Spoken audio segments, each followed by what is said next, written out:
എല്ലാ പരിപാടികളും ആഘോഷങ്ങളുമായി നിങ്ങൾ വളരെ ആകാംക്ഷയോടുകൂടി കാത്തിരിക്കുമ്പോൾ ഒരുപാട് പേര് പ്രസംഗിക്കുന്നത് ഇഷ്ടപ്പെടില്ലെന്നറിയാം. പക്ഷെ എന്നാലും 128-ാം വാർഷികം അല്ലേ, 128-ാം വാർഷികം അത്യപൂർവമായിട്ടുള്ള ഒരു അവസരമാണ്.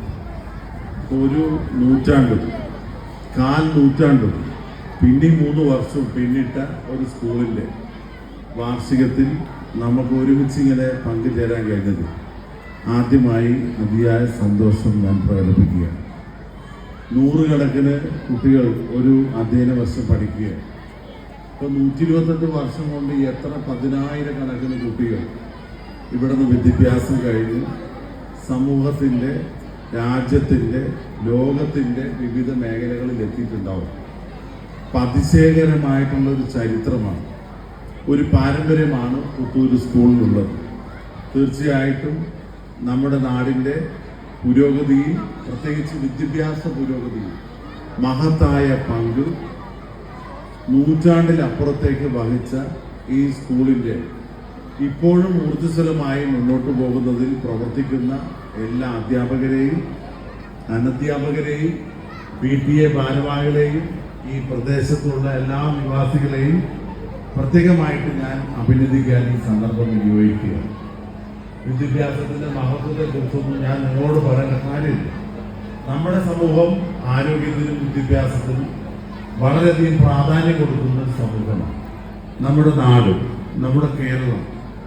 നമ്മുടെ രാജ്യത്തിന്റെ വിദ്യാഭ്യാസ പുരോഗതിയിൽ 1-ാം നിരയിൽ നിൽക്കുന്ന ഒരു സ്റ്റേറ്റ് ഏതാണെന്ന് ചോദിച്ചാൽ കേരളമാണ്. ആരോഗ്യകാര്യത്തിൽ, സാമൂഹ്യ ക്ഷേമ കാര്യങ്ങളിലൊക്കെ നമ്മൾ മുൻപന്തിയിലാണ്. മലയാളികൾ പ്രത്യേകിച്ച് വിദ്യാഭ്യാസത്തിന് ഏറെ പ്രാധാന്യം കൊടുക്കുന്നവരാണ്. അതുകൊണ്ട് തന്നെ ലോകത്ത് ഏത് മേഖലയിൽ പോയാലും അവിടേക്ക് മലയാളികളുടെ സാന്നിധ്യം, വെറും സാന്നിധ്യമല്ല, നിങ്ങളുടെ സാന്നിധ്യമാണ്.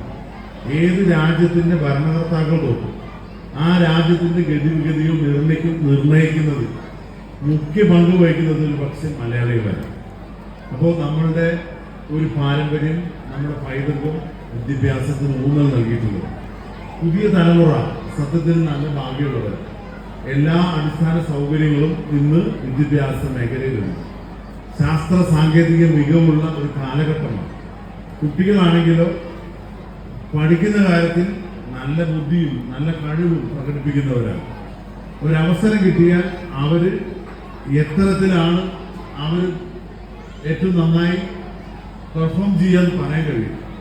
അത് പാഠ്യവിഷയങ്ങളിലും, ഇനി കഥയാകട്ടെ, സംഗീതമാകട്ടെ, ഡാൻസും മറ്റു കാര്യങ്ങളൊക്കെ ആകട്ടെ, അതിലെല്ലാം നല്ല നൈസർഗികമായ കഴിവും മക്കൾക്കുണ്ട്.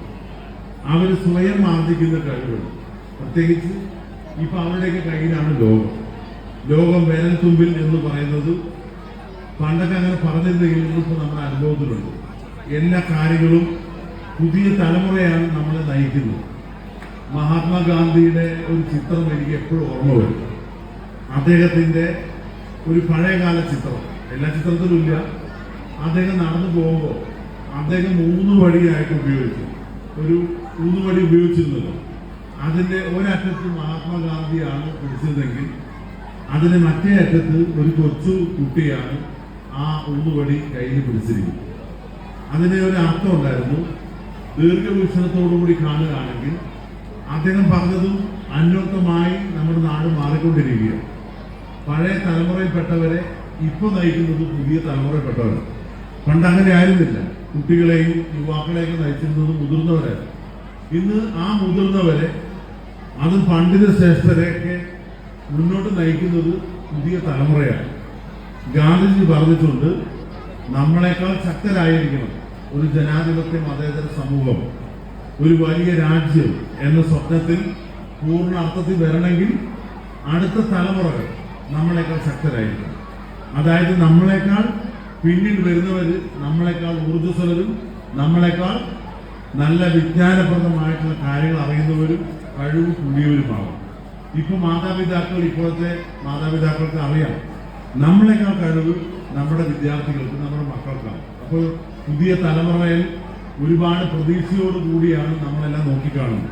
തീർച്ചയായിട്ടും അത് തന്നെയാണ് 128 വർഷം കഴിഞ്ഞപ്പോൾ നമ്മൾ പിറകോട്ട് ചിന്തിച്ചു നോക്കുമ്പോൾ എത്ര മഹത്തരമായ സംഭാവനയാണ്. ഈ നാടിന്റെ ഏറ്റവും വലിയ സമ്പത്ത് വിദ്യാഭ്യാസം. അതെല്ലാവർക്കും പകർന്നു കൊടുക്കും ഒരു സർക്കാർ സ്കൂള് ഇത്രയും മനോഹരമായി, ഇത്രയും ഊർജ്ജസ്വലമായി മുന്നോട്ട് കുതിക്കുന്നത് നാടിന്റെ പിന്തുണ കൊണ്ടാണ്. അധ്യാപകരും അനധ്യാപകരും PTA ഭാരവാഹികളും ഒറ്റക്കെട്ടായി അടുത്ത തലമുറയെ വാർത്തെടുക്കുന്നതിൽ മുഖ്യ പങ്ക് വഹിക്കുകയാണ്. തീർച്ചയായിട്ടും ഈ വിദ്യാഭ്യാസ സ്ഥാപനത്തിന് ഇനിയും ഒരുപാട് സംഭാവനകൾ നാടിന്റെ പുരോഗതിയിൽ വിദ്യാഭ്യാസപരമായ മാറ്റങ്ങളിലൊക്കെ വഹിക്കാൻ കഴിയട്ടെ എന്ന് ആത്മാർത്ഥമായിട്ട് ആശംസിക്കുന്നു.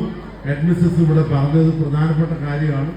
മിക്കവാറും എല്ലാവരും എല്ലായിടത്തും ക്ഷണിക്കുന്നതും അതുപോലെ പരിപാടി പങ്കെടുപ്പിക്കുന്നതും ജനപ്രതിനിധികളിൽ നിന്ന് എന്തെല്ലാം പ്രതീക്ഷിച്ചിട്ടാണ്. തീർച്ചയായിട്ടും ആ ഉത്തരവാദിത്വം ഞങ്ങൾക്ക് എല്ലാവർക്കും ഉണ്ട്. നഗരസഭ വൈസ് ചെയർമാനോടും ഹെഡ്മിസ്സസ് ഒരു റിക്വസ്റ്റ് നടത്തുമെന്ന് ഞാൻ പ്രതീക്ഷിക്കുന്നുണ്ട്.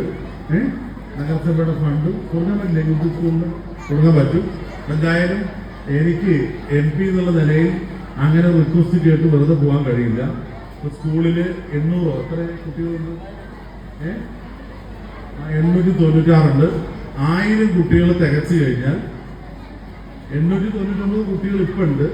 1000 കുട്ടികൾ തികച്ചിട്ട് എപ്പോഴാണ് വിളിക്കുന്നത് വെച്ചാൽ അപ്പോൾ MP ഫണ്ടിൽ നിന്നും ഒരു ഓഡിറ്റോറിയം ഇവിടെ നിർമ്മിക്കും എന്ന് ഉറപ്പ് നൽകുകയാണ്. എന്തെങ്കിലും ഒരു കണ്ടീഷൻ വെക്കാതെ പറയുന്നത് ശരിയല്ലോ വെറുതെ. ജൂണിൽ വിളിക്കണം. ജൂണിനുള്ളില് ഇവിടുത്തെ നല്ല പിന്നെ പളവളപ്പുള്ള നല്ല ഡ്രസ്സ് യൂണിഫോമൊക്കെ ഇട്ടിട്ട് അധ്യാപകരിവിടെ ഉണ്ട്. ഈ അധ്യാപകരും ഈ നാട്ടുകാരും എല്ലാവരും കൂടി ശ്രമിച്ചാൽ നല്ല ഗംഭീരമായിട്ടുള്ള ഒരു ഓഡിറ്റോറിയം MP ഫണ്ടിൽ നിന്നും നമ്മുടെ സ്കൂളിന് വേണ്ടി പണിയും. 1000 എന്നുള്ള നമ്പർ തേക്കണം. ഉറപ്പല്ലേ? എല്ലാം റെഡിയല്ലേ? സ്കൂളിൽ എന്താ പറയണം? സകലകല വല്ലഭ റെഡിയല്ലേ? ഇതുപോലെ ഒരുപാട് നല്ല നല്ല കുട്ടികളുണ്ട്, മിടുമിടുക്കരായ കുട്ടികളുണ്ട്. മിടുക്കികളും മിടുക്കലുമായിട്ടുള്ള എല്ലാ വിദ്യാർത്ഥികൾക്കും എന്റെ ഹൃദയം നിറഞ്ഞ സ്നേഹാഭിവാദ്യങ്ങൾ നേരുന്നു. ഈ ചടങ്ങിന്റെ ഔപചാരികമായ ഉദ്ഘാടനം വളരെ സന്തോഷപൂർവ്വം നിർവഹിച്ചായിട്ട് അറിയിക്കുന്നു. നന്ദി, നമസ്കാരം. ബഹുമാന്യനായ MP ശ്രീ VK ശ്രീകണ്ഠൻ അവർക്ക് മൊമന്റോ നൽകുന്നതിനായി